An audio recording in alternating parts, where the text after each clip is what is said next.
The normal density of a material is rho and its bulk modulus of elasticity is k. The magnitude of increase in density of material when a pressure P is applied uniformly on all side will be.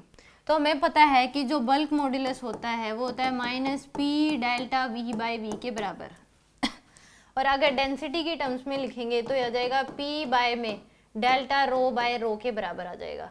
क्या आ जाएगा? Delta rho bye रो के बराबर. क्योंकि volume जो होता है rho into में v equal to constant लिख सकते हैं क्योंकि मास कॉन्स्टेंट रहेगा, मास चेंज नहीं होगा. तो हमें पता है कि जो डेंसिटी होती है मास बाय वॉल्यूम होती है, तो density into volume equal to क्या हो जाएगा? मास, और मास कांस्टेंट है तो rho v equal to constant हो जाएगा. तो यानी कि वॉल्यूम और डेंसिटी का इन्वर्सली प्रोपोर्शनल का रिलेशन है. तो अगर वॉल्यूम के टर्म्स में लिखोगे तो माइनस पी बाय में डेल्टा वी बाय वी हो जाएगा और अगर डेंसिटी के टर्म्स में तो बल्क मॉड्यूलस होता है पी बाय में रो बाय डेल्टा रो बाय रो. तो यहाँ से हमारे पास b, यहाँ से अगर वैल्यू देखें तो यह आ जाएगा डेल्टा रो बाय रो की वैल्यू आ जाएगी p बाय में k के बराबर. बल्क मॉड्यूलस k बोल रखा है इसने.